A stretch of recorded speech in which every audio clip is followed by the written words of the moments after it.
മലയാളം സർവകലാശാലയുമായി ബന്ധപ്പെട്ട കാര്യം പറഞ്ഞു പോവാം. മലയാളം സർവകലാശാലയ്ക്ക് ഭൂമി എടുക്കുന്നത് എൻ്റെ കാലത്തല്ല. ഞാൻ വിദ്യാഭ്യാസ മന്ത്രിയായിരുന്ന ഉന്നത വിദ്യാഭ്യാസ വകുപ്പ് കൈകാര്യം ചെയ്തിരുന്ന സമയത്തല്ല. 2016 ഫെബ്രുവരി 17 നോട്ട് ദി ഡേറ്റ്, 2016 ഫെബ്രുവരി 17 മലപ്പുറത്ത് കളക്ടറുടെ ചാംബറിൽ ചേർന്ന യോഗത്തിൽ വെച്ചാണ് ഇപ്പോൾ യൂണിവേഴ്സിറ്റിക്ക് വേണ്ടി എടുത്തിരിക്കുന്ന സ്ഥലം വിലക്ക് എടുക്കാൻ വേണ്ടിയിട്ട് തീരുമാനിച്ചത്. അന്ന് ഒരു സെൻറ്റിന് 1,70,000 രൂപ നിരക്കിലാണ് 17.21 ഏക്കർ ഭൂമി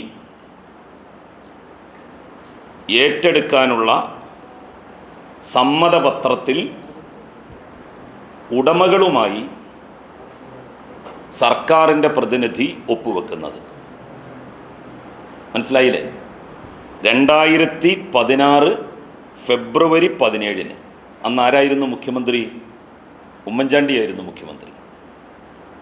അന്ന് ആരായിരുന്നു വ്യവസായ വകുപ്പ് മന്ത്രി? PK കുഞ്ഞാലിക്കുട്ടി സാഹിബായിരുന്നു വ്യവസായ വകുപ്പ് മന്ത്രി. അന്ന് ആരായിരുന്നു വിദ്യാഭ്യാസ മന്ത്രി? PK അബ്ദുറബ്ബായിരുന്നു വിദ്യാഭ്യാസ മന്ത്രി. അന്ന് ആരായിരുന്നു തിരൂർ MLA? C മമ്മൂട്ടിയായിരുന്നു MLA. 2016 ഫെബ്രുവരി 17 മലപ്പുറത്ത് കളക്ടറുടെ ചേംബറിൽ ചേർന്ന യോഗത്തിലാണ് 17 ഏക്കറും 21 സെൻറ്റും ഏറ്റെടുക്കാൻ വേണ്ടി തീരുമാനിക്കുന്നത്. സെൻറ്റ് ഒന്നിന് 1,70,000 രൂപയാണ് അന്ന് നിശ്ചയിച്ചത്.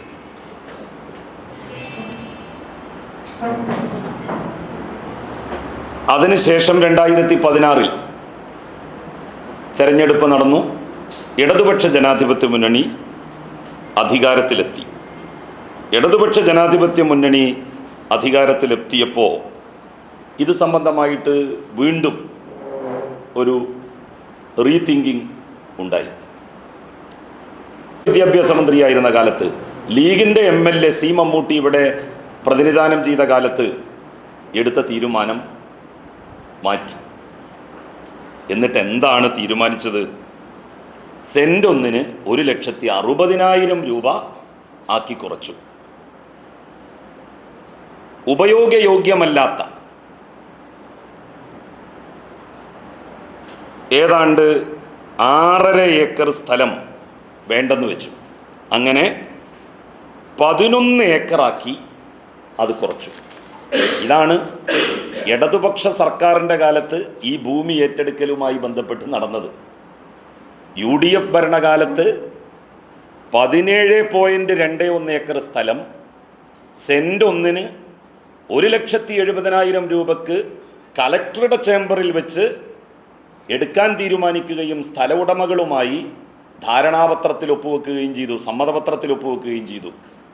ആ തീരുമാനം 2016 ഏപ്രിൽ മെയ് മാസത്തിൽ നിയമസഭാ തെരഞ്ഞെടുപ്പ് നടന്നു. പുതിയ സർക്കാർ അധികാരത്തിൽ വന്നു.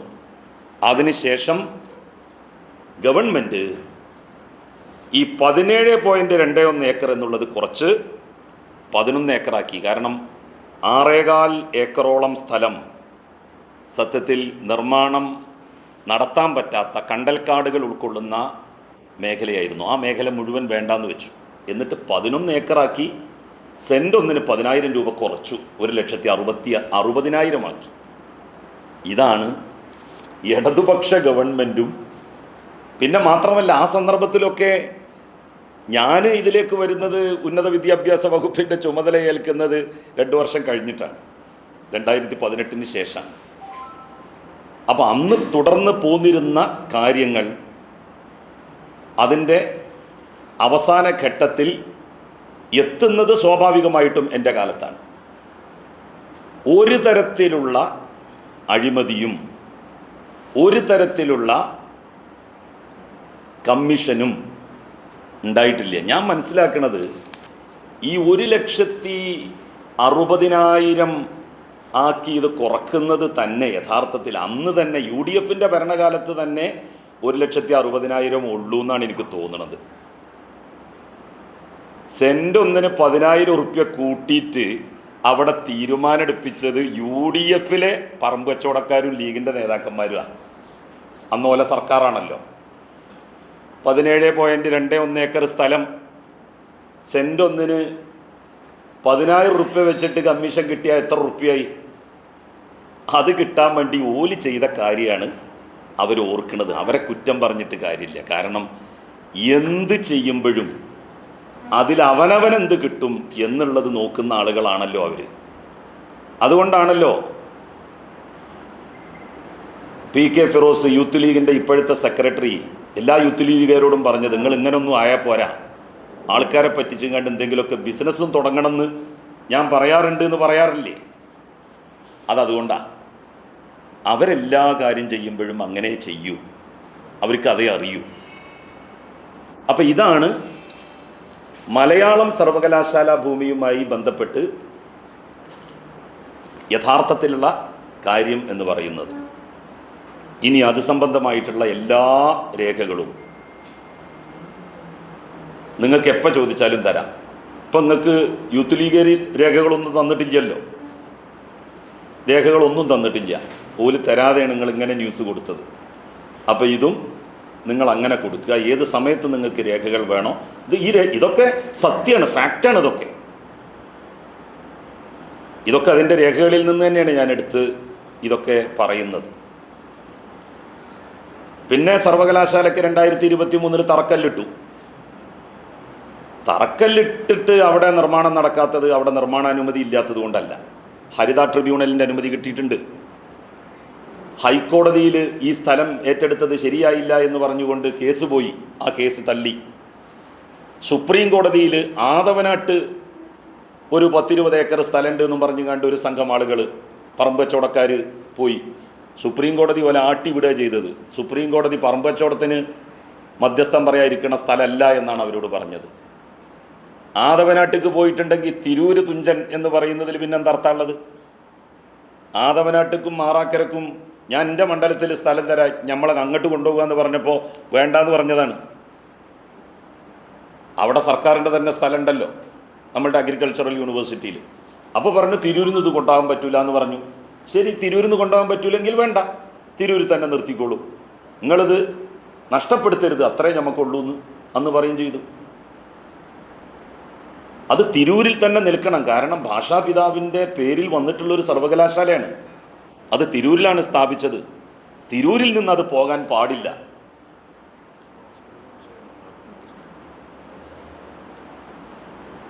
അത് തിരൂരിൽ നിന്ന് പോകാൻ പാടില്ല എന്നുള്ളതിൻ്റെ അടിസ്ഥാനത്തിലാണ് ഇവിടെ തന്നെ വേണം എന്ന് തീരുമാനിക്കുന്നത്. അപ്പോൾ 23 ഇത് കഴിഞ്ഞു. എല്ലാ കേസുകളും ഹൈക്കോടതിയും സുപ്രീം കോടതിയും ഒക്കെ തള്ളി. ഹരിത ട്രിബ്യൂണലിൽ നിന്ന് ഇതിനുള്ള നിർമ്മാണാനുമതിയും കിട്ടി. അതിൻ്റെ എല്ലാ പേപ്പറുകളും സർവകലാശാലയിലുണ്ട്. നിങ്ങൾക്ക് പോയാൽ സർവകലാശാലയിൽ നിന്ന് അതിൻ്റെ എല്ലാ പേപ്പറുകളും കിട്ടും. നിർമ്മാണാനുമതി ഇല്ലാത്തത് കൊണ്ടല്ല ഇപ്പം നിർമ്മാണം തുടങ്ങാത്തത്. ആരംഭഘട്ടത്തിൽ തുടങ്ങാതിരുന്നത് സാമ്പത്തികമായിട്ടുള്ള കുറച്ച് പ്രയാസം സർക്കാരിനുണ്ടായിരുന്നു. പിന്നെ ഇതിനൊക്കെ നമ്മൾ ഒരു പ്രദേശത്തിൻ്റെ MLA എന്നുള്ള നിലയിൽ MLA ഇതിനൊക്കെ കുറേ ശ്രമിക്കണം. MLA ശ്രമിച്ചാൽ തന്നെ കാര്യങ്ങൾ നടക്കുള്ളൂ. എല്ലാ കാര്യത്തിനും പിന്നെ ആരാണ് മുന്നിട്ടിറങ്ങുക? എല്ലാ കാര്യങ്ങളും ചെയ്യേണ്ടത് MLA. ഇപ്പം എൻ്റെ നിയോജക മണ്ഡലത്തിലാണ് ഗവൺമെൻറ് കോളേജ്. ആ ഗവൺമെൻറ് കോളേജിന് ആദ്യം 10 കോടി കിട്ടി. അതുകൊണ്ട് ഞങ്ങൾ കെട്ടിടം പണിതു. വീണ്ടും 10 കോടി ഇപ്പോൾ അനുവദിപ്പിച്ചു. അതിൻ്റെ ഭരണാനുമതിയും ബാക്കി കാര്യങ്ങളും ചെയ്യുന്നത് മുഴുവൻ MLA എന്നുള്ള നിലക്കാണ്. അപ്പോൾ MLA ഒരു താല്പര്യവും ഇത് പൊങ്ങാതിരിക്കുന്നതിന് സർക്കാർ കാര്യം എന്ന് പറയുന്നത് അവിടുത്തെ ഉദ്യോഗസ്ഥന്മാർക്ക് ഒരു പക്ഷേ അതൊന്നും ഇപ്പം നടന്നോളണമെന്നുണ്ടാവില്ല. കാരണം ഇപ്പോൾ ഞാൻ മന്ത്രിയായിരുന്ന സമയത്ത് യൂണിവേഴ്സിറ്റിയുടെ ക്യാമ്പസിൽ ഒരു പുതിയ കെട്ടിടത്തിന് നിർമ്മാണം ആരംഭിച്ചു. അന്ന് നേരത്തെ പഴയ സ്ഥലത്ത് തന്നെ അത് അതിമനോഹരമായിട്ട് ഇപ്പോൾ പണി പൂർത്തിയായിട്ടുണ്ട്. അവിടുത്തെ മാറി വന്ന പഴയ വൈസ് ചാൻസലർ പോയി പുതിയ വൈസ് ചാൻസലറായി. നിങ്ങൾക്കറിയാമല്ലോ ഇപ്പോൾ എല്ലാ സർവകലാശാലകളിലും നിലനിൽക്കുന്ന സ്ഥിതി എന്ന് പറയുന്നത് ഗവർണർ 3 ആളുടെ പേരാണ് അന്ന് പിന്നെ സർക്കാർ നോമിനേറ്റ് ചെയ്തത്. ഒന്നാമതായി രണ്ടാമതായി ഒന്നും കൊടുത്ത ആൾക്കാരെ പിന്നെ ഗവർണർ സ്വീകരിച്ചില്ല. പിന്നെ സ്വീകരിച്ചത് അവസാനം മൂന്നാമത്, കാരണം UGCയുടെ പ്രതിനിധിയും കൊടുക്കുമല്ലോ, ഏറ്റെടുക്കാൻ തീരുമാനിച്ചിരുന്നു. രജിസ്ട്രേഷൻ അല്ല, വില നിശ്ചയിച്ചിരുന്നു, എടുക്കാൻ തീരുമാനിച്ചിരുന്നു. അന്ന് ഇവരുമായിട്ട് ഈ ഉടമകളുമായിട്ട് ഇതിൻ്റെ സമ്മതപത്രം ഒപ്പിട്ടിരുന്നു. പിന്നെ മന്ത്രിക്ക് എന്ത് പണിയാണ് ഈ സ്ഥലം ഏറ്റെടുക്കലിലൊക്കെ? അതൊക്കെ കലക്ടർമാരല്ലേ ചെയ്യുക? നിങ്ങൾക്കൊക്കെ സാമാന്യ ബോധം ഇതൊക്കെ പറയുമ്പോൾ ഒന്ന് ചോദിക്കണ്ടേ അവരോട്? അല്ല, മന്ത്രി പറഞ്ഞിട്ടുണ്ടോയെന്ന് കലക്ടറോടൊന്ന് ചോദിച്ചു. മന്ത്രി പറഞ്ഞാലൊന്നും കലക്ടർമാർ കേൾക്കൂല. കാരണം കലക്ടർമാരെ തല പോണ കാര്യമാണ്. മന്ത്രിമാർ പറഞ്ഞാൽ എങ്ങനെ കലക്ടർമാർ കേൾക്കുക? മന്ത്രിമാർ നിയമവിരുദ്ധമായിട്ട് പറഞ്ഞാൽ കലക്ടർമാർ കേൾക്കൂല, ഒരു ഉദ്യോഗസ്ഥനും കേൾക്കൂല.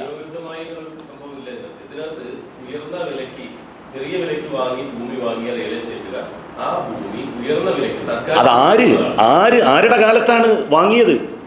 2016 ഇത് വാങ്ങുമ്പോൾ, ഈ 1,70,000 രൂപക്ക് വാങ്ങുമ്പോൾ ആരായിരുന്നു അതിൻ്റെ മുഖ്യമന്ത്രി? ഉമ്മൻചാണ്ടി സാറായിരുന്നില്ലേ? അല്ല, മാറ്റം വരുത്തിയല്ലോ. 10,000 രൂപ കുറച്ചില്ലേ? അത് നിങ്ങൾ പറയരുത്. കാരണം എന്താ വെച്ചാൽ ഈ 10,000 തന്നെ 17.21 ഏക്കറിന് അന്ന് എടുക്കുകയായിരുന്നെങ്കിൽ കൂട്ടിയൊക്കെ നിങ്ങൾ എത്ര പൈസയാണെന്ന്? അത് കമ്മീഷനായിരുന്നു. നെഞ്ചഭൂമി ആര് പറഞ്ഞു ഇത് നെഞ്ചഭൂമിയാണെന്ന്? അത് ശരി, നിർമ്മാണാനുമതി ഹരിത ട്രിബ്യൂണൽ വരെ നൽകിയിട്ടുണ്ടല്ലോ. അല്ല, അപ്പൊ നെഞ്ചഭൂമിയാണ് എന്ന് അല്ല, നെഞ്ചഭൂമിയിൽ പെർമിഷൻ ഇതൊക്കെ ആരുടെ കാലത്താണ് നടന്നത്? ഇതൊക്കെ ആരാ നോക്കേണ്ടിയിരുന്നത്? ഇവിടെ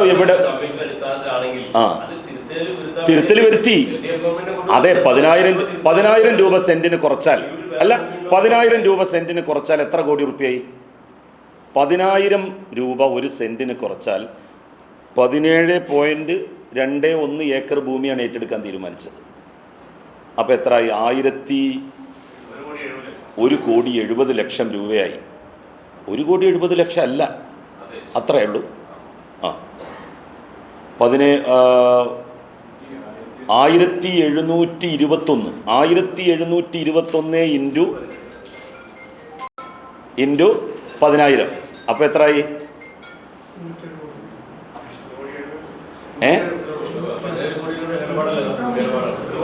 1721 സെന്റാണല്ലോ. 17.21 ഏക്കർ എന്ന് പറഞ്ഞാൽ സെന്റ് ഒന്നിന്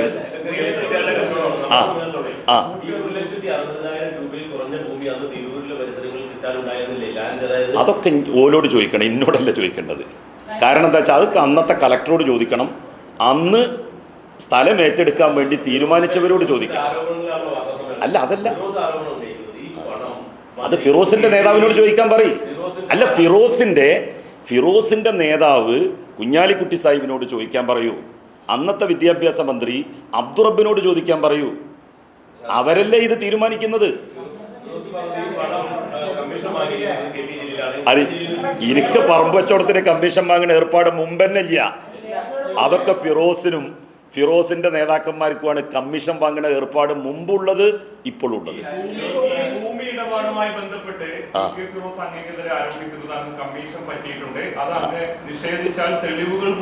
ഓക്കെ, തെളിവുകൾ പുറത്തുവിടട്ടെ. ഞാനതിനെ 100 വട്ടം സ്വാഗതം ചെയ്യുന്നു. ഇന്ന് വരെ ജീവിതത്തിൽ ഞാനൊരു പറമ്പ് കച്ചവടം നടത്തിയിട്ടില്ല. ഞാൻ 18 സെന്റ് സ്ഥലം വാങ്ങി എന്നല്ലാതെ ഒരു പറമ്പ് കച്ചവടം ഞാൻ നടത്തിയിട്ടില്ല. ഇവരൊക്കെ പറമ്പ് കച്ചവടം നടത്തുന്നതിൽ വലിയ കേമന്മാരാണ്. ഈ ന്യായവിലയും ഇതൊക്കെ നമ്മൾ വയനാട്ടിൽ ലീഗ് വാങ്ങിയ സ്ഥലത്തിന് കൂടി ഒന്ന് അപ്ലൈ ചെയ്യാനൊന്ന് പറയണോ അവരോട്? 1,22,000 രൂപ സെന്റിന് ആകെ 35,000 റുപ്യക്ക് കിട്ടുന്ന സ്ഥലമല്ലേ വാങ്ങിയത് പോലും. അപ്പോൾ ഓലിക്ക് ഇതൊക്കെ ശീലാണ്. അവരോട് ചോദിക്കാൻ പറയേണ്ടത് ഇത് തീരുമാനമെടുത്ത അന്നത്തെ വിദ്യാഭ്യാസ വകുപ്പ് മന്ത്രി PK അബ്ദുറബ്ബിനോടാണ്. അന്നത്തെ മുസ്ലിം ലീഗിന്റെ നിയമസഭാ പാർട്ടി ലീഡർ PK കുഞ്ഞാലിക്കുട്ടിയോരാണ്. ഈ ഭൂമി നിർദ്ദേശിച്ചത് അന്നത്തെ തിരൂർ MLA സി മമ്മൂട്ടിയാണ് തീർച്ചയായിട്ടും. പിന്നെന്താ സംശയം? അല്ല, LDF സർക്കാർ. ഞാൻ ചോദിക്കുന്നത് ആരാണ് ഇത് എടുക്കാൻ തീരുമാനിച്ചത്? അല്ല, CPM-മായി ബന്ധപ്പെട്ട ആളാണ് ഇവര് എന്നുള്ളത് UDF ഭരിക്കുന്ന കാലത്ത് അറിയുമായിരുന്നില്ലേ? അല്ലാന്ന് ഗഫൂർ പി ലില്ലീസ് ആണ് ഇതിന്റെ ഉടമ എന്ന് 2016 ഫെബ്രുവരി മാസത്തിൽ കളക്ടറേറ്റിൽ വെച്ചിട്ട്, കളക്ടറുടെ ചേംബറിൽ വെച്ച് കളക്ടറുടെ അധ്യക്ഷതയിൽ എടുത്ത തീരുമാനമാണ്. ആ തീരുമാനം എടുക്കുമ്പോൾ അറിയില്ലേ ഇത് ഇടതുപക്ഷാനുഭാവികളുടെ സ്ഥലമാണ്, എടുക്കണ്ട എന്ന് അവർക്കറിയില്ലായിരുന്നോ? അവരെന്തിനാ തീരുമാനിച്ചത് എടുക്കാൻ? അവരെന്തിനാ തീരുമാനിച്ചത്? ഒരു കമ്മീഷൻ ഏർപ്പാട് നടത്തിയിട്ടില്ല. ഞാൻ പറഞ്ഞതാണ്, 1,60,60,000 തന്നെ വാങ്ങുള്ളൂ. പക്ഷേ 1,70,000 എന്ന് അന്ന് എഴുതി ചേർപ്പിച്ചത് ഇവരുടെ ഒരു സ്ഥിതി വെച്ചിട്ട് അങ്ങനെ കണക്കൂട്ടണം പ്രശാന്തെ. എല്ലാത്തിലും ഇവർ ലാഭം നോക്കും. ലീഗേറെ അറിയ പ്രശാന്തിന്, പക്ഷേ ശരിക്കും പറയില്ല എന്നുള്ളൂ പ്രശാന്ത്.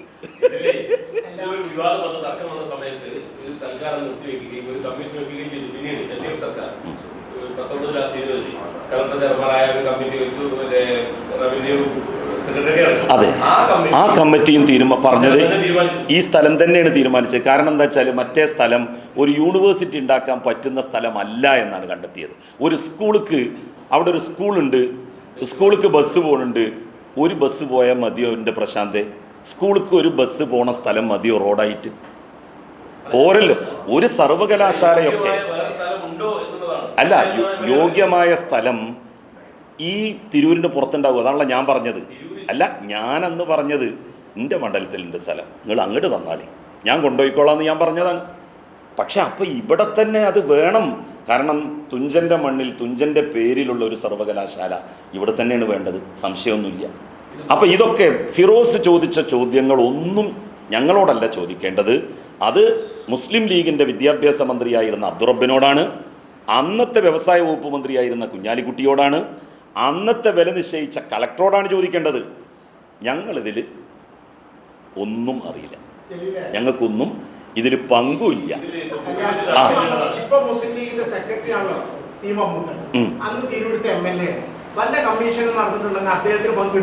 അല്ല, അങ്ങനല്ല, പങ്കുണ്ടെന്നൊന്നും ഞാൻ പറഞ്ഞില്ല. ഇവിടെ കുറേ പറമ്പച്ചവടക്കാരുണ്ടല്ലോ, ലീഗിലെ പ്രധാന ആൾക്കാരെന്ന് പറഞ്ഞാൽ വെള്ളിയും മാറ്റിയും കണ്ടിട്ട് വരിക, രാവിലെ പറമ്പച്ചവടത്തിന് കണ്ട് ഇറങ്ങുക, അതാണല്ലോ ഇപ്പം പ്രധാനമായിട്ടും നടക്കുന്നത്. അപ്പം അന്ന് ഓലൊക്കെ കൂടിയും ചിലപ്പോൾ അങ്ങനെ ചെയ്തിരിക്കണം, ചെയ്യൂല എന്നൊന്നും പറയാൻ പറ്റൂല.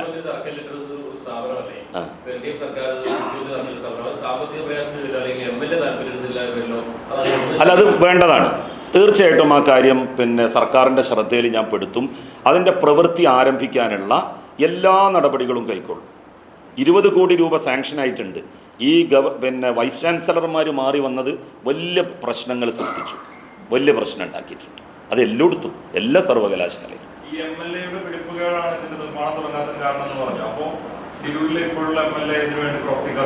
അല്ല, MLA നോക്കണ്ടേ? സത്യത്തിൽ ഫിറോസ് അല്ലല്ലോ ഈ കാര്യം പറയേണ്ടത്, ഇവിടുത്തെ MLA അല്ലേ ഈ കാര്യം പറയേണ്ടത്. ഇങ്ങനൊരു കാര്യം നടന്നിക്കണമെങ്കിൽ അല്ല, ഇന്ന് സന്ദർശിക്കുന്ന സമയത്ത് MLA വേണ്ടേ? ഇന്ന് ഇവിടെ ഉണ്ടായിരുന്നോ? ആരാ അന്ന് പത്രസമ്മേളനത്തിലൊക്കെ പങ്കെടുത്തത്? ഈ ജില്ലയിലെ തട്ടിപ്പന്മാർ മുഴുവൻ പങ്കെടുത്തിട്ടുണ്ട് ഇന്നത്തെ പത്രസമ്മേളനത്തിൽ ഫിറോസിൻ്റെ കൂടെ. ഇസ്മായിൽ മൂത്തേടത്തിൻ്റെയും TPM മാരിസിൻ്റെയും അനുയായികളാണ് പങ്കെടുത്തത്. എന്തേ മുനവർ അലി ശിഹാബ് തങ്ങൾ പങ്കെടുക്കാതിരുന്നത്? യൂത്ത് ലീഗിൻ്റെ പ്രസിഡന്റ് അല്ലേ? യൂത്ത് ലീഗിൻ്റെ ട്രഷറർ എന്തേ പങ്കെടുക്കാതിരുന്നത്? യൂത്ത് ലീഗിൻ്റെ തൊട്ട ഭാരവാഹിയാണല്ലോ ഈ പൊന്നാനിയുള്ള തങ്ങൾ, സെയ്തമ്ര ബാഫയ്ക്ക് തങ്ങളുടെ പേരക്കുട്ടി. മൂപ്പര് പങ്കെടുത്തിട്ടില്ലല്ലോ. മുനവർ അലി ശിഹാബ് തങ്ങൾ പങ്കെടുത്തിട്ട് പറയട്ടെ ഫിറോസ് പറഞ്ഞത് ശരിയാണോ അല്ലേ എന്നുള്ളത്. അത് തെറ്റാണെന്നുള്ളതുകൊണ്ടാണ് ഒരു പങ്കെടുക്കാതിരുന്നത് എന്നാണ് ഞാൻ മനസ്സിലാക്കുന്നത്.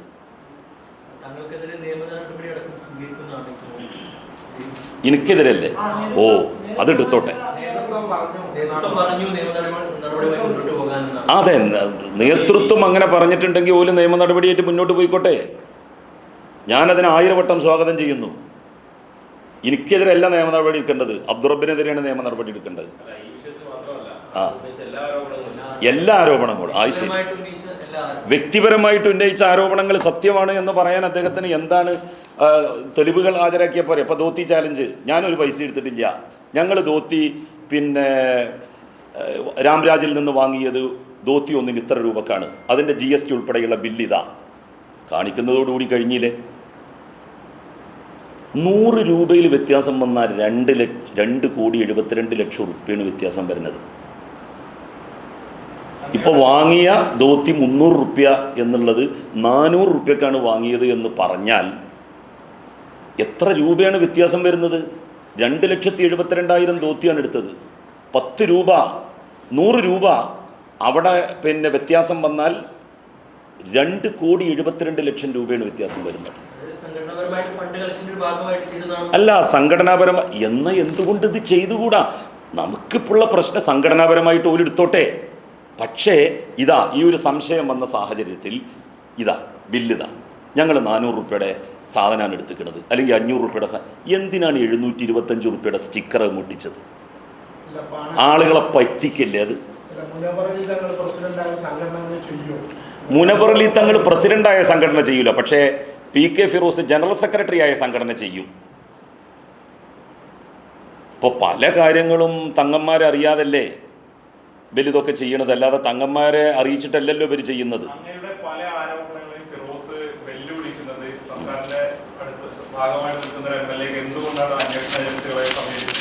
അന്വേഷണ ഏജൻസികളൊക്കെ ഇത് കൊടുത്തിട്ടുണ്ട്. അധികം വല്ലാതെ പിന്നെ ഇത് ചെയ്യണ്ട, വരും. അല്ല, അന്വേഷണം എന്ന് പറഞ്ഞാൽ ഈ കള്ളപ്പണത്തിൻ്റെ ഏർപ്പാടുകൾ അന്വേഷിക്കേണ്ടവർ അന്വേഷിക്കും, ബേജാറാവണ്ട, എത്തും. പിന്നല്ലാതെ എല്ലാവർക്കും കൊടുത്തിട്ടുണ്ടല്ലോ, എല്ലാ ഏജൻസികൾക്കും കൊടുത്തിട്ടുണ്ടല്ലോ. ആർക്ക് നാം പറയട്ടെ? അല്ല, ദുബായ് വിസ ഉണ്ടാവും, പക്ഷേ ദുബായിൽ സെയിൽസ് മാനേജറായിട്ടാണ് ജോലി ചെയ്യുന്നത്. മാസം 5,15 ലക്ഷം റുപ്യ ശമ്പളം എന്ന് പറഞ്ഞിട്ട് ആർക്കെങ്കിലും വിസ ഉണ്ടോ എന്നുള്ള കാര്യം ഉണ്ടെങ്കിൽ ഓൻ കൊണ്ടുവരട്ടെ. കേരളത്തിലെ ഏതെങ്കിലും ഒരു പൊതുപ്രവർത്തകനുണ്ടോ എന്നുണ്ടെങ്കിൽ ഓൻ കൊണ്ടുവരട്ടെ.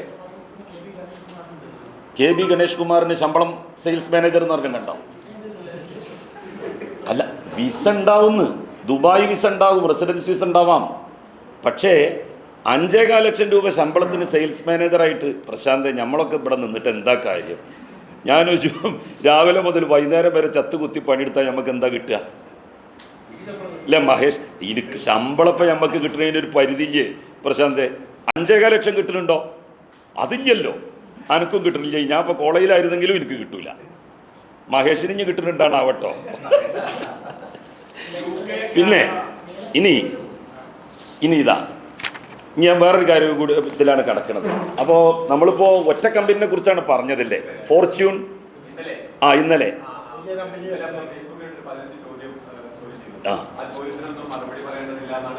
അതെ, അത് മറുപടി പറയാൻ എനിക്ക് അതെ ശരിയാണ്. അന്വേഷണ ഏജൻസികൾ ചോദിക്കുന്ന ചോദ്യമാണ്. ഇപ്പം തന്നെ ഉത്തരം കണ്ടെത്തിക്കോട്ടെ. അവനക്ക് നന്നായി ഒരു ഹോംവർക്കിന് നല്ലതാണ്. ഞാൻ ഈ ചോദ്യം കൊടുത്തതുകൊണ്ട് ഓനക്കൊരു ഹോംവർക്കിന് നല്ലതാണ്. ഇന്നെ ചോദ്യങ്ങളാണ് വരിക, അതുകൊണ്ട് ആ റെക്കോർഡുകൾ ഉണ്ടാക്കി വെക്കാമല്ലോ. പഴയ മുൻ ജനറൽ സെക്രട്ടറി അല്ലേ ഞാൻ ആ കസേരയിൽ ഇരുന്നതാണ് 5 കൊല്ലം. ഞാൻ നന്നായിട്ട് പ്രവർത്തിച്ചതുമാണ്, അതെല്ലാം യൂത്ത് ലീഗുകാർക്കും അറിയാം. പക്ഷെ അതിരുത്ത പണി ഞാൻ ചെയ്തിട്ടില്ല. എന്താപ്പോ എവിടൊക്കെ ബിസിനസ്, അമേരിക്കയിൽ ബിസിനസ് വിസ. അല്ല, അസൂയപ്പെടില്ല, നമുക്ക് അത്ഭുതമാണ്, അസൂയല്ല. എനിക്ക് അത്ഭുതമാണ് തോന്നുന്നത്, ഇങ്ങനൊക്കെയുള്ള മനുഷ്യന്മാരുണ്ടല്ലോ പടച്ചോനെ ഭൂമിയിൽ.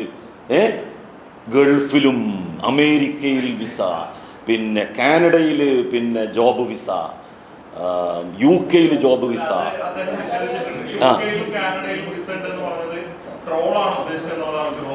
അത് ശരി, അത് മൂപ്പര് ട്രോളാണ് ഉദ്ദേശിച്ചത്. അപ്പം ഇല്ല അല്ലേ? ഞാനും പിന്നെ അങ്ങനെ പറയണില്ല. ഞാനിപ്പോൾ പറയാൻ പോണത് 2 കമ്പനികൾ. ഞാനിന്ന് എൻ്റെ ഫേസ്ബുക്കിൽ ഒരു ബ്ലൂഫിൻ ടൂറിസം LLC എന്ന് പറഞ്ഞിട്ടൊരു കമ്പനി പ്രവർത്തിക്കുന്നുണ്ട്. Bluefin Tourism LLC. ആ കമ്പനിയിൽ മാനേജിങ് ഡയറക്ടറുടെ റൂമിൽ നമ്മളെ ഫിറോസ് ഇരിക്കണതൊക്കെ നിങ്ങൾ കണ്ടല്ലോ അല്ലേ?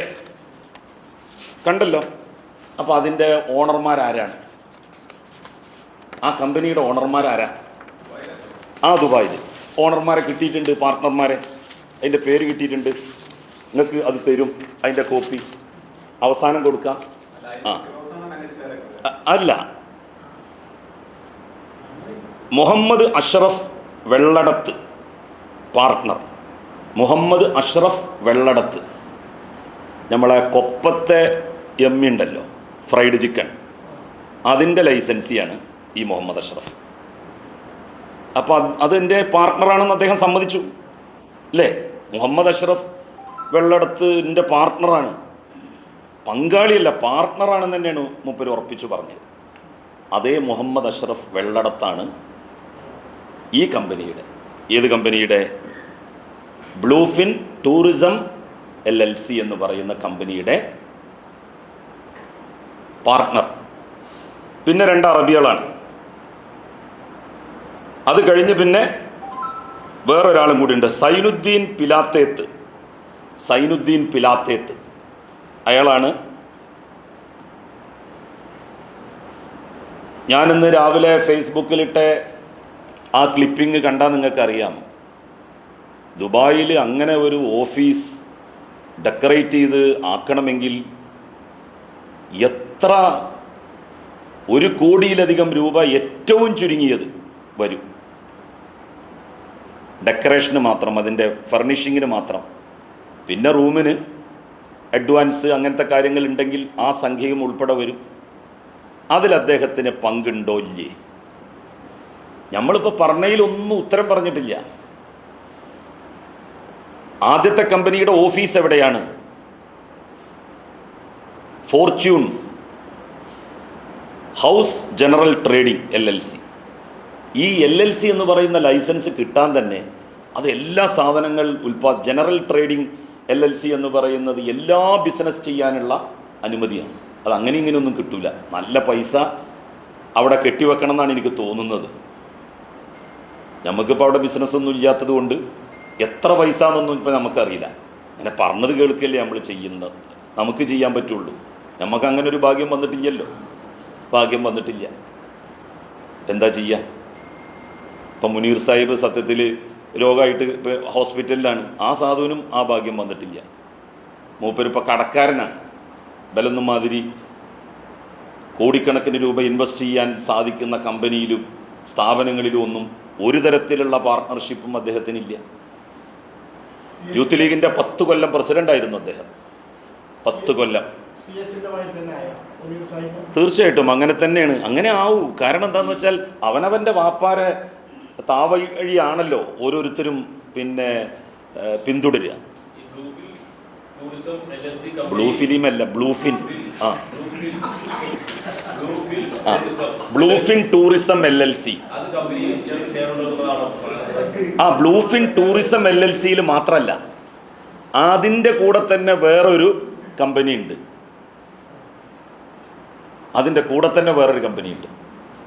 Bluefin Property Care LLC.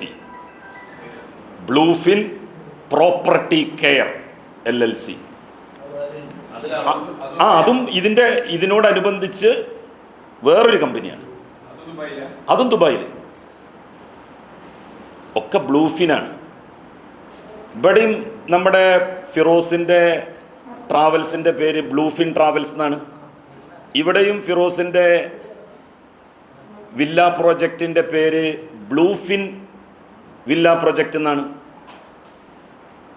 നമ്മളിത് പറയുമ്പോൾ തെറ്റോ എന്നുള്ള പേടി എനിക്കുണ്ട് പ്രശാന്തേ.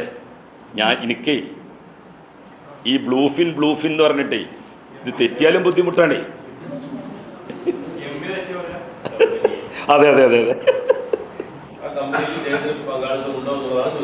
അതെ, ആ കമ്പനിയിൽ ഇദ്ദേഹത്തിന് പങ്കാളിത്തം ഇല്ലെങ്കിൽ മൂപ്പരവിടെ പോയിരിക്കില്ല പ്രശാന്തേ. ഞാൻ രാവിലെ FB പോസ്റ്റിലിട്ട ക്ലിപ്പിംഗ് കണ്ടില്ലേ?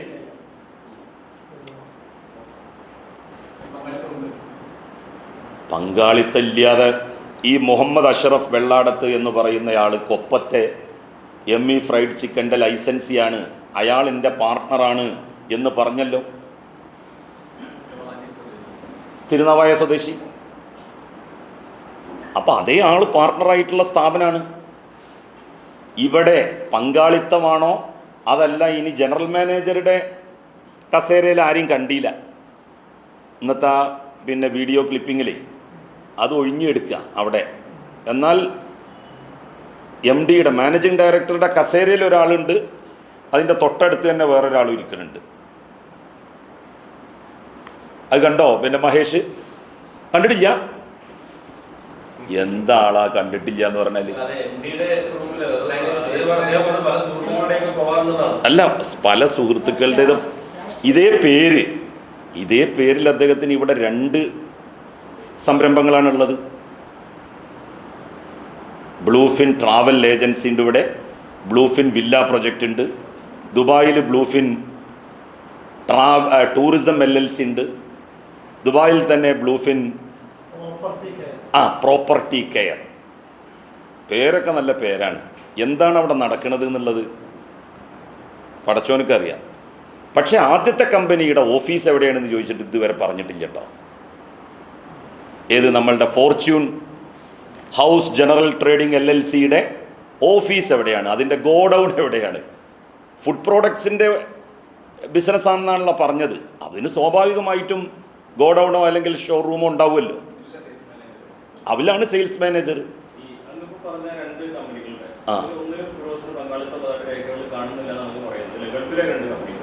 ഗൾഫിലെ 2 കമ്പനിയിൽ ഓൻ്റെ പാർട്ട്ണർ തന്നെയാണ് ഇതിൻ്റെ പാർട്ട്ണർ.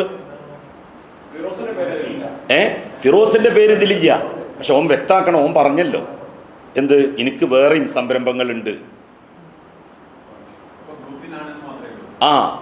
അദാനിയുടെ പേരക്കുട്ടിയല്ലേ. 100 കണക്കിന് സംരംഭങ്ങളിൽ ലക്ഷോപലക്ഷം കോടിക്കണക്കിന് രൂപ ഇൻവെസ്റ്റ് ചെയ്തിട്ട് പങ്കാളിയാവാൻ എങ്ങനെ അതൊക്കെ സാധിക്കണത്? സമ്മതിക്കണോ അതൊക്കെ?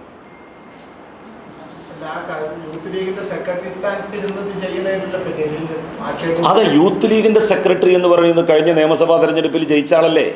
അല്ല സോറി, തോറ്റ ആളല്ലേ? മത്സരിച്ച ആളല്ലേ അദ്ദേഹം? കഴിഞ്ഞ നിയമസഭ തോറ്റ MLA ആണല്ലോ. അങ്ങനെ ഒരാള് എന്തൊക്കെ ട്രിക്കാ ചെയ്തിരിക്കണത്.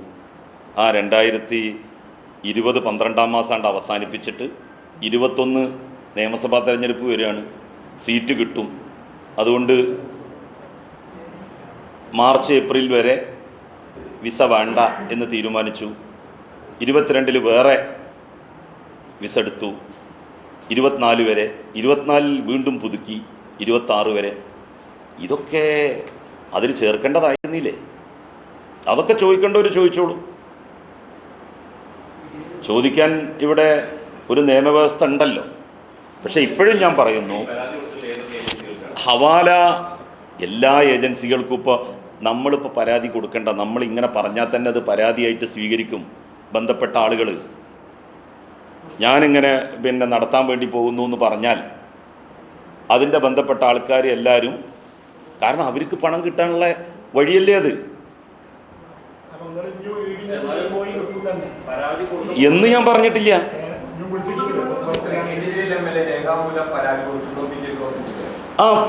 പിന്നെ ഞാൻ രേഖാമൂലം കൊടുത്തിട്ടുണ്ട്. അതുപോലെ അല്ല, ഇൻകം ടാക്സിന് കൊടുത്തിട്ടുണ്ട്. അതുപോലെ തന്നെ പിന്നെ നമ്മളുടെ അല്ല EDക്ക് ഞാൻ എന്തിനാ കൊടുക്കണത്? അവരിത് കേട്ടാൽ തന്നെ എടുത്തോളും. നമ്മൾ പ്രത്യേകം വിജിലൻസിന് കൊടുത്തിട്ടുണ്ട്. അങ്ങനല്ല, EDയിൽ പിന്നെ പോകാത്തത് എന്താണെന്ന് വെച്ചാൽ ഇനിയിപ്പോൾ അതുകൊണ്ട് പോലെ പീഡിപ്പിക്കാൻ വേണ്ടി നമ്മൾ ചെയ്തു എന്ന് വേണ്ട. BJP അല്ലേ ഇപ്പോൾ ഭരിക്കണത്. മുസ്ലിം ലീഗിൻ്റെ പിന്നെ യുവജന വിഭാഗത്തിൻ്റെ സെക്രട്ടറി അല്ലേ. അപ്പോൾ അത് ഇനി എന്തെങ്കിലും ആവും എന്നുള്ള നിലയ്ക്ക് നമ്മൾ കൊടുക്കണ്ട.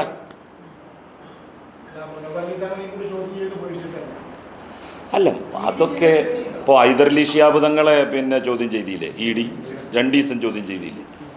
അതിന് 10-12 കോടി റുപ്യ ഫൈൻ അടച്ചങ്ങാണ്ട് ഒഴിവാവും ചെയ്തു. അത്ര മതി, പൈസ അടച്ചാൽ മതി.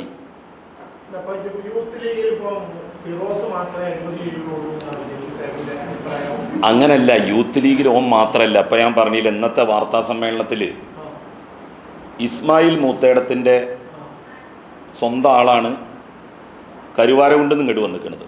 എത്ര ദൂരം വരണം ഈ തിരൂർക്ക്? ജനറൽ സെക്രട്ടറി യൂത്ത് ലീഗിൻ്റെ TP ഹാരിസിൻ്റെ അനുയായികൾ വന്നിട്ടുണ്ട്. മക്കരപ്പറമ്പിലെ മൂപ്പര് തവനൂരാണ്. ഒന്ന് അവിടെ പോയി മൂപ്പരും കണ്ടിട്ട് പോയായിരുന്നു. ഓൻ്റെ സ്വന്തം ആളാണ്. ഫിറോസിൻ്റെ വളരെ അടുത്ത ആളാണ് TP ഹാരിസ്. വന്ന നിലക്ക് തിരൂർ വന്ന നിലക്ക് തവനൂർ ജയിലിൽ പോയിട്ട് ഹാരിസിനെയും കൂടി കണ്ടുപോകാമായിരുന്നു അദ്ദേഹത്തിന്. ഞാൻ യഥാർത്ഥത്തിൽ മൂപ്പര് ഇവിടെ തിരൂരിൽ വരുന്നുണ്ട് എന്ന് പറഞ്ഞപ്പോൾ എൻ്റെ ഒരു സുഹൃത്തിനോട് പറഞ്ഞു, ഏതായാലും വരുന്നുണ്ടല്ലോ, ഓൻ്റെ വളരെ അടുത്ത അനുയായിയാണ് ഹാരിസ്.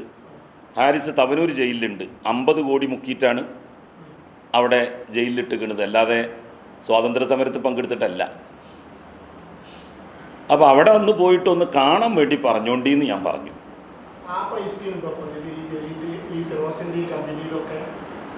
അള്ളാഹു ആഴലം. എന്താ ഇപ്പോൾ സംഭവിക്കുക എന്നുള്ളത് ആർക്കും പറയാൻ പറ്റില്ല. പിന്നല്ലാതെ ലീഗുകാർ പറയാതെ അതൊക്കെ കൂടി എനിക്ക് എങ്ങനെ കിട്ടുക? അത് ശരി. പിന്നെ ഞാൻ ഒരു കാര്യം പറയാം, എല്ലാവരും ഇവനെ പിന്തുണക്കാൻ വേണ്ടി വരുന്ന ലീഗിൻ്റെ നേതാക്കന്മാരൊന്ന് ഓർത്ത് വരിക. അല്ല, അവനാൻ്റെ തടി നോക്കിയിട്ട് വേണം സംരക്ഷണം ഒരുക്കാൻ. തടി കാത്തിട്ട് മുണ്ടിയാൽ മതി. അത് ഞാൻ അപ്പം തന്നെ പറയാം. അവനാൻ്റെ തടി കാത്ത് മുണ്ടിയാൽ മതി.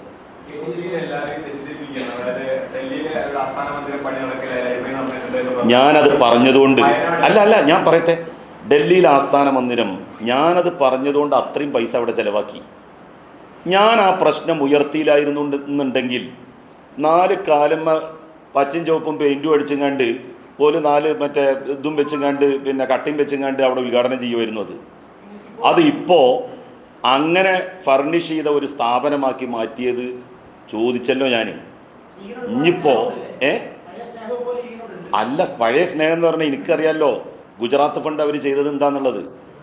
2 കൊല്ലാണ് പിരിച്ചിട്ട് ഒന്നും ചെയ്യാതെ വെച്ചത്. അതിനെയാണ് ഞാൻ ചോദ്യം ചെയ്തത് കമ്മിറ്റിയിൽ. അപ്പോഴാണ് അത് വിനിയോഗിക്കാൻ നടപടി ഉണ്ടായത്. ഡൽഹി ഓഫീസ് അങ്ങനെ പറഞ്ഞതുകൊണ്ട് അതിൻ്റെ ശരിയായിട്ടുള്ള രേഖകളൊക്കെ ദിവസങ്ങളെടുത്ത് പരിശോധിച്ചല്ലോ. ഇപ്പം അവിടെ ചെലവാക്കിയ രൂപത്തിൽ ചെലവാക്കാനുള്ള ഒരു സാഹചര്യം സത്യത്തിൽ ഒരുങ്ങിയത് അതുകൊണ്ടാണ്. വയനാട്ടിലും അങ്ങനെ തന്നെയാണ്. പണിപ്പോൾ ഞാൻ പറഞ്ഞതിൻ്റെ മുമ്പ് പണി തുടങ്ങിയോ? ഞാൻ എന്നാണിത് പറഞ്ഞത്? ഈ ദുരന്തം നടന്ന് ലീഗ് പണം പിരിച്ചതിൻ്റെ 2 ആഴ്ച കഴിഞ്ഞിട്ടല്ലല്ലോ ഞാൻ പറഞ്ഞത്, 1 കൊല്ലം കഴിഞ്ഞിട്ടല്ലേ ഞാൻ പറഞ്ഞത്. ഞാനത് പറഞ്ഞോട് കൂടിയിട്ടും കിട്ട് അതിനൊക്കെ കൂടി ഒരു ആവേശം കെട്ട് വന്നു പോലെ അവിടെ രണ്ടാമതും തറക്കല്ലിട്ടു. ആദ്യം ഒന്ന് തറക്കല്ലിട്ടിരുന്നു, ഒരു തറക്കല്ലിടൽ തങ്ങൾ ഇട്ടിരുന്നു, ശിലാസ്ഥാപനം എന്ന് പറഞ്ഞു കണ്ട് നിങ്ങൾ കണ്ടില്ലേ. രണ്ടാമതും തറക്കല്ലിട്ടു. ഞാൻ ആ ഒറ്റ പറഞ്ഞ ഏതുവാണത് രണ്ടാമത്തെ തറക്കല്ല്? അല്ല, നടക്കില്ല എന്നല്ല ഞാൻ പറഞ്ഞത്. എന്താണ് നടക്കാത്തതെന്നാണ് ഞാൻ ചോദിച്ചത്. ഇത് നടക്കാൻ വേണ്ടി പോണില്ല, നമുക്ക് നോക്കുക. തോട്ടഭൂമിയാണ്, അല്ല തോട്ടഭൂമിയാണ്, നിർമ്മാണം നടക്കൂല എന്ന് തന്നെയാണ്. നമുക്ക് നോക്കുക എത്ര എണ്ണത്തിനാണ് ഇപ്പോൾ അവർ അനുമതി എടുത്തിക്കുന്നത്. തോട്ടഭൂമി അല്ലാത്ത കുറച്ച് ഭൂമി ഉണ്ട് എന്ന് ഞാൻ പറഞ്ഞിട്ടുണ്ട്. തോട്ടഭൂമി അല്ലാത്ത കുറച്ച് ഭൂമി ഉണ്ട്, അതിൽ 7-7.5 ഏക്കറോളം നിർമ്മാണാനുമതി ഇല്ലാത്തതാണ് എന്നാണ് ഞാൻ പറഞ്ഞത്. അപ്പം ഏതിലാണ് ഇവർ നടത്തുന്നത് എന്നുള്ളത് നമുക്ക് നോക്കുക. 100 വീട് ഉയർന്നു കഴിഞ്ഞാൽ മാത്രം നിങ്ങൾ പറഞ്ഞാൽ മതി. അല്ലാതെ ഇപ്പോഴത്തെ ഈ വമ്പൊന്നും കരുതിയിട്ട് നമ്മൾ 100% വിശ്വസിക്കണ്ട.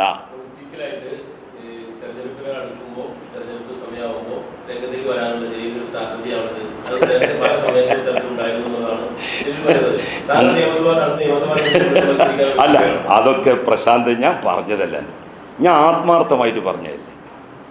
നമ്മൾ പിന്നെ അല്ല, നമ്മൾ ഇപ്പം നമ്മളുടെ ആഗ്രഹം നമുക്ക് നമ്മളുടെ ഉള്ളിലുള്ളതല്ലേ നമ്മൾ നേരത്തെ പറഞ്ഞു. അതിൽ നിന്ന് ഞാൻ പുറകോട്ട് പോയിട്ടില്ലല്ലോ.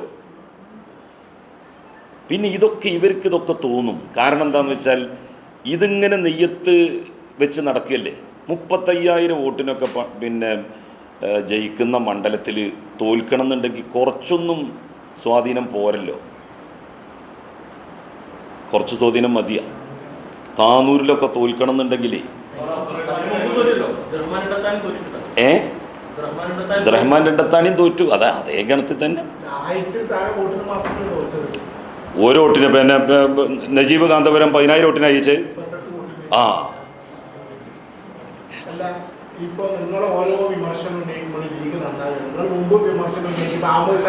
അല്ല, ഞാൻ വിമർശനം ഉന്നയിച്ച് നന്നായിരുന്നു കുറച്ച്, ഇപ്പൊ വീണ്ടും ചീത്തകയാണ്. അതുകൊണ്ടാണ് വീണ്ടും വിമർശനം ഉന്നയിക്കാൻ വേണം. അല്ല, വീണ്ടും നന്നാക്കുക. ഇതിങ്ങനെ പറയും ഉദ്ഖുലൂ ഫിസ്സിൽമി കാഫ, അതല്ലേ ഇടയ്ക്കിടയ്ക്ക് നമ്മൾ ഇങ്ങനെ പേർക്ക് വൈൻഡ് ചെയ്തുകൊണ്ടിരിക്കണം. അല്ല, ഒന്നാമത്തെ എന്താന്ന് വെച്ചാൽ ഈ മലപ്പുറം ജില്ലയിൽ നമ്മളെ ഉണ്ടായിരുന്ന പാർട്ടിയല്ലേ, ഞാൻ ഇരുന്നിരുന്ന സ്ഥാനത്തല്ലേ ഓ ഇരിക്കണത്. അവിടെ ഇരുന്നും കണ്ട് ഈ ജാതി ഓരോന്ന് ചെയ്യുമ്പോൾ ഞമ്മക്കൊരു വിഷമം തോന്നൂലേ?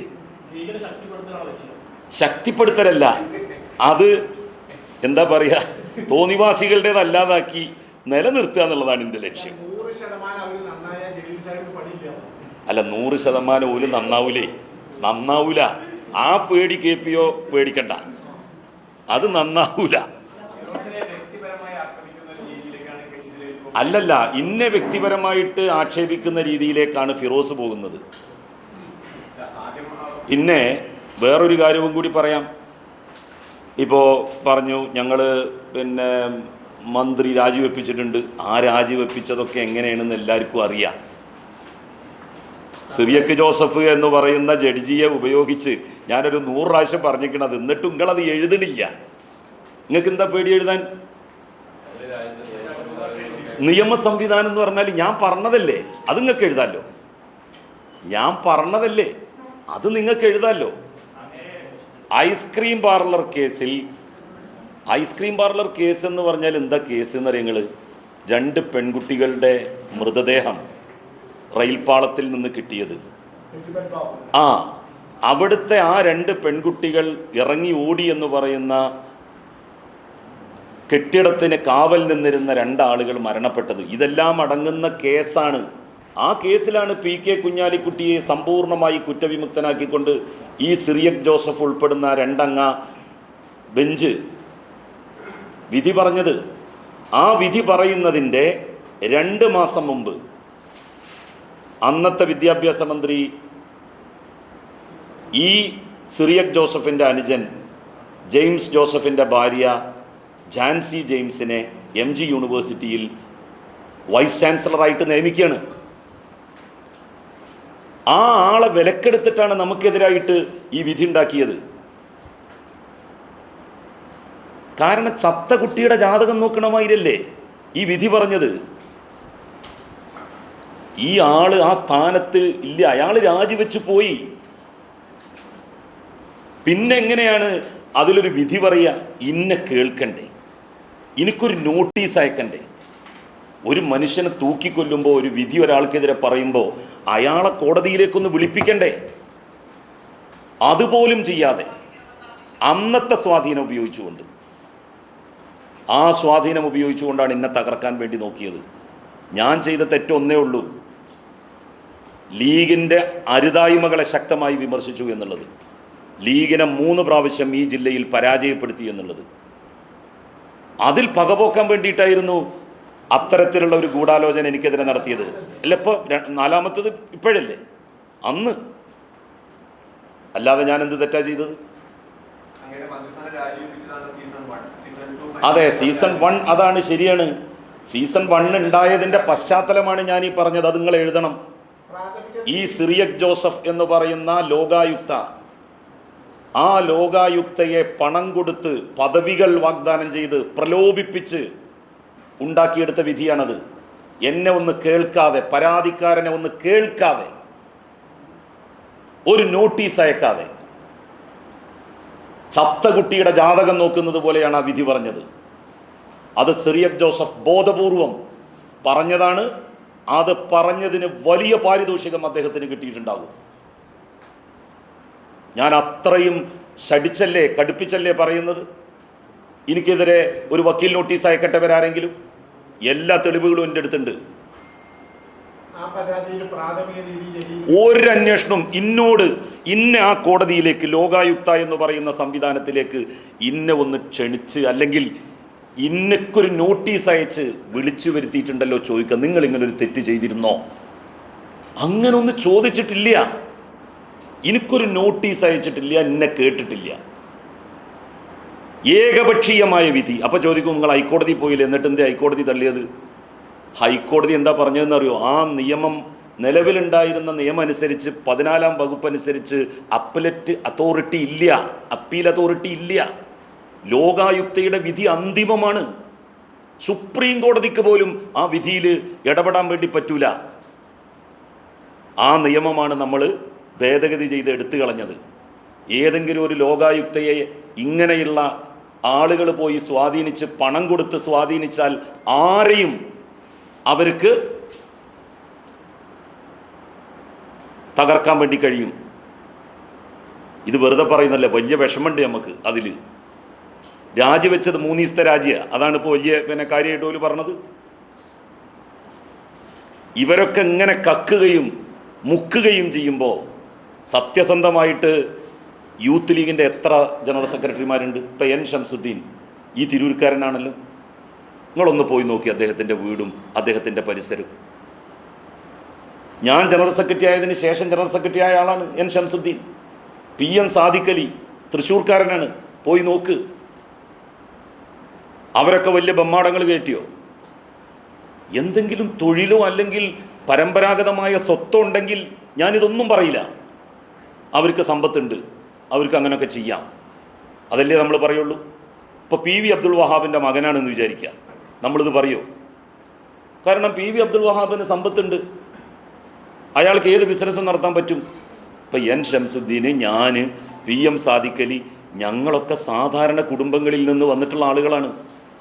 ഞങ്ങൾക്ക് ആ ജീവിതം തന്നെ അന്നും ഉള്ളൂ, ഇന്നും ഉള്ളൂ, എന്നും ഉണ്ടാവുള്ളൂ. അല്ല, യൂത്ത് ലീഗിൻ്റെ സംസ്ഥാന ജനറൽ സെക്രട്ടറി ആയിട്ടില്ല, അല്ല ജില്ലാ സെക്രട്ടറി അല്ല ആയിട്ടുള്ളൂ. ഓക്കെ, ഇനിയിപ്പോ അല്ല അതല്ലാന്ന് ഈ 2 എണ്ണം പോരെ. ഇപ്പം ഇനിയും അന്വേഷിക്കുകയാണല്ലോ. ഓ സമ്മതിക്കുകയാണ്, ഇതോ കഴിഞ്ഞു എന്ന് പറഞ്ഞാലേ ഞാൻ എൻ്റെ അന്വേഷണം നിർത്തുള്ളൂ. ഫിറോസ് പറയാണ്, ഫിറോസ് അന്ന് പറഞ്ഞത് എന്താ? ഇഞ്ഞും എനിക്കുണ്ട് എന്നാണ് പറഞ്ഞത്. ഇഞ്ഞും എനിക്കുണ്ട് എന്ന് പറഞ്ഞപ്പോഴാണ് നമ്മൾ അന്വേഷിച്ചപ്പോൾ 2 എണ്ണം കിട്ടിയത്. ഇനി വേറെ ഏതെങ്കിലും ഖത്തറിലോ മറ്റോ ഉണ്ടോ എന്നുള്ളത് പരിശോധിച്ചുകൊണ്ടിരിക്കുകയാണ്. അവൻ പറയാണ്, ജലീൽ ഇഞ്ഞ് അന്വേഷിക്കേണ്ട കാര്യമില്ല, കാരണം എന്നെ വിഷമിപ്പിക്കണം എന്ന് ഓനക്കും ഉണ്ടാവില്ല. തെറ്റായ മാർഗം എന്ന് പറഞ്ഞാൽ 101% തെറ്റായ മാർഗത്തിലൂടെ. ഞാൻ പറഞ്ഞില്ല, ആദ്യത്തെ കമ്പനിയുടെ ചെയ്യുന്ന ജോലി എന്ന് പറഞ്ഞത് ഹവാല തന്നെയാണ്, ഒരു സംശയം എനിക്കില്ല. ഓക്കെ.